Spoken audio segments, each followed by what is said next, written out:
आत्मिक जगत में भावनाएं नहीं बल्कि व्यवस्था और अधिकार क्रम काम करते हैं। न आपकी भावनाएं, न आपका रोना, न आपका पैसा, न आपकी चालाकी, नहीं आपकी भावनाएं वहां कोई महत्व रखती हैं। आत्मिक जगत में आपकी भावनाओं की कोई गिनती नहीं होती।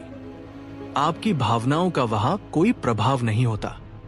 आपकी व्यक्तिगत संवेदनाओं का आत्मिक जगत से कोई लेना देना नहीं है।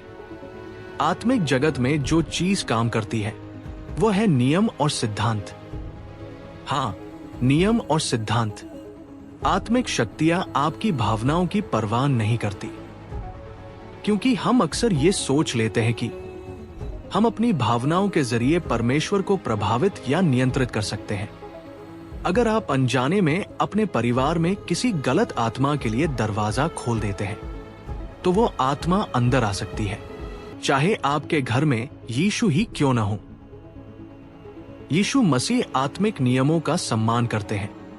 आत्मिक संसार का कोई भी नियम जिसे आप अपनी मूर्खता, गलत व्यवहार या गलत जीवन शैली से खोल देते हैं, वह आपके जीवन में मजबूत पकड़ बंधन बना लेता है।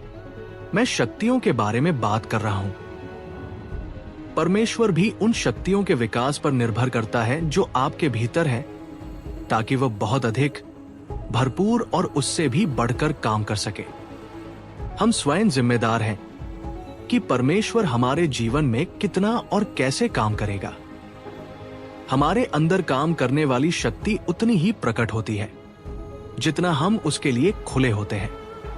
पवित्र आत्मा की शक्ति से वो सब कुछ कर सकता है जो हम मांगते या सोचते हैं, उससे भी कहीं अधिक। मनुष्य की वर्तमान समस्याएं उसकी मूर्खता का परिणाम है।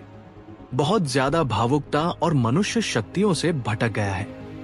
तुम ऐसी चीजें खाते हो जो तुम्हारे हृदय को नुकसान पहुंचाती है। तुम प्रचारक हो, लेकिन तुम्हारा दिल स्वस्थ स्थिति में नहीं है।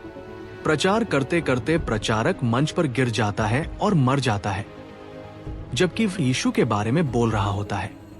तुम खुद को ऐसी चीजों के संपर्क में लाते हो जो तुम्हारे खून को खराब और दूषित करती है। फिर तुम्हें खून से जुड़ी बीमारियां हो जाती हैं, और सुसमाचार का प्रचार करते समय तुम क्यों गिरते हो और मर जाते हो? क्योंकि तुम अपने रक्त प्रवाह की शक्तियों के साथ तालमेल से बाहर हो गए हो। ओ पास्टर, जीवन बहुत कठिन है। जीवन न तो कभी कठिन होता है और न ही कभी आसान। जीवन को न कठिन और न आसान बनाने के लिए बनाया गया था। जीवन इस बात पर निर्भर करता है कि तुम शक्तियों के साथ कितनी सही तरह से जुड़े हुए हो। तुम शक्तियों को बाहर नहीं निकालते, शक्तियों को समझा जाना है, शक्तियों को वश में किया जाना है और शक्तियों का उपयोग किया जाना है। लोग एक ऐसे परमेश्वर को खोज रहे हैं जो उन्हें बचा ले। उन्हें इसकी परवाह नहीं है। वे एक ऐसे परमेश्वर को ढूंढ रहे हैं जो उन्हें बचाए, लेकिन वे ये नहीं जानते कि परमेश्वर ने उन्हें बचाने के लिए अपना वचन पहले ही दे दिया है। इसलिए परमेश्वर ने सबको अपने वचन में और अपने वचन के द्वारा बचा लिया है। इसका मतलब यह है कि परमेश्वर अभी लोगों को बचाने का काम नहीं कर रहा। उसने अपना वचन भेजा और उसके वचन ने उन्हें चंगा किया। उसके वचन ने उन्हें विनाश से छुड़ाया। फिर भी लोग बीमारियों से मर रहे हैं और नाश हो रहे हैं। तो सवाल यह है कि वे अब तक उन स्तरों, आवृत्तियों के साथ सही रूप से क्यों नहीं जुड़े जो उस छुटकारे को बताती है, जिसे परमेश्वर के वचन ने पूरा कर दिया है और स्थापित कर दिया है। कोई भी शक्ति बाहर निकालने के लिए नहीं है। लोग इसलिए नाश होते हैं क्योंकि उनके पास ज्ञान नहीं होता। वे नष्ट हो जाते हैं क्योंकि उनके पास ज्ञान की कमी है। ये ज्ञान क्या करता है? ज्ञान उन्हें जोड़ता है। ज्ञान उन्हें आपस में जोड़ देता है। ज्ञान उस स्वतंत्रता को एक साथ लाता है जो वचन ने दी है। जब आपके पास किसी बात का ज्ञान होता है, तो इसका मतलब है कि आप उसके साथ सही तालमेल में हैं। आप उसकी अवज्ञा में नहीं होते। जब भी आप कहते हैं कि आप कुछ जानते हैं, लेकिन उसके अनुसार जीवन नहीं जीते, तो आप वास्तव में उसे नहीं जानते। आपने सिर्फ उसे सुना है, लेकिन आपने उसे जाना नहीं है। जब बाइबल ज्ञान की बात करती है तो वह ज्ञान आपकी सोच और चेतना का हिस्सा बन जाता है। जो ज्ञान आप प्राप्त करते हैं वह आपके व्यवहार और आपके जीवन जीने के तरीके का हिस्सा बन जाता है। तभी हम वास्तव में ज्ञान प्राप्त करते हैं। जब आप किसी बात को सुनते हैं लेकिन उस पर चलते नहीं हैं, तो वो ज्ञान अभी आपके अंदर नहीं है। बाइबल कहती है, तुम सुनने वाले हो, करने वाले नहीं, और इस तरह तुम अपने आप को धोखा देते हो। इसलिए धोखे में तुम खुद शिकार बन जाते हो। धोखा क्या है? अब ध्यान से समझो। परमेश्वर के सामने धोखे की परिभाषा इंसानों की सामान्य परिभाषा से अलग है। धोखा क्या है? धोखा तब होता है जब आप सच्चाई को सुनते हैं लेकिन उस सच्चाई के अनुसार जीवन नहीं जीते।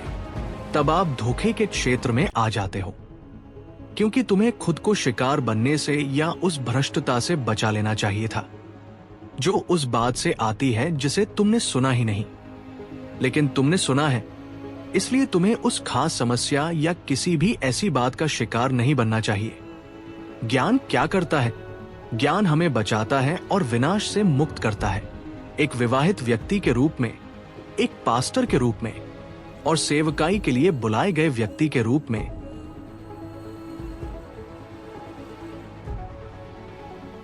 मेरा लंबे समय तक टिके रहना मेरे अभिषेक या वरदानों पर आधारित नहीं है।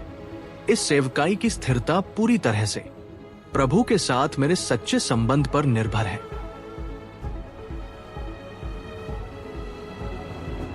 यह संबंध गुप्त स्थान में बनता है, मंच, पलपेट पर नहीं। मंच पर मैं परमेश्वर का एक महान व्यक्ति दिख सकता हूं, पवित्र और धर्मी। लेकिन मंच के बाहर मैं कौन हूं? मेरी गतिविधियां। मंच के बाहर मेरा जीवन। जहां कोई मुझे नहीं देखता, वही मेरा भविष्य तय करता है। अभी के लिए मेरा वर्तमान छुपा हुआ हो सकता है, अभी के लिए सुरक्षित लग सकता है, क्योंकि मैंने उसे अच्छे से ढक लिया है। लेकिन बाइबल कहती है, तुम्हारा पाप तुम्हें ढूंढ ही लेगा। तुम गुप्त स्थान में धार्मिकता, सच्चाई में खड़े हो। तुमने अपना भविष्य बचा लिया है। तुम्हें शक्तियों के साथ तालमेल बिठाना होगा। तुम्हें शक्तियों के साथ तालमेल बिठाना ही होगा। यह बहुत जरूरी है। धन्यवाद प्रभु यीशु। कोई कहे, शक्तियों के साथ जुड़ो, शक्तियों के साथ जुड़ो। समझो कि परमेश्वर की हर रचना शक्तियों से चलती है। तुम्हें इन शक्तियों के साथ सामंजस्य में आना होगा। धार्मिकता की शक्ति होती है, ये नैतिक जीवन की शक्ति है, ये मानव शरीर की शक्ति है, ये सही सोच की शक्ति है, ये सकारात्मक सोच, कल्पना और विचारों को आगे बढ़ाने की शक्ति है। ये सब कुछ अदृश्य जो दिखाई नहीं देता है। कई बार हम खुद को केवल दिखाई देने वाली चीजों तक सीमित कर लेते हैं। इसलिए कल्पना करने की शक्ति अदृश्य है, लेकिन ये बहुत शक्तिशाली वास्तविकताएं हैं।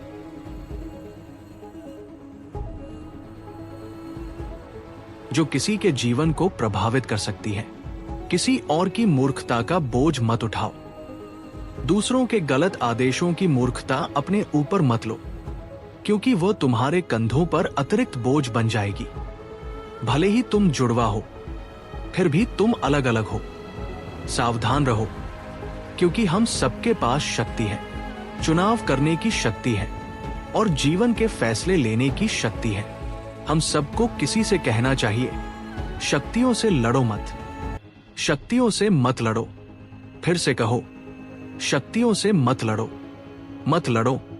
फिर से कहो, शक्तियों से मत लड़ो।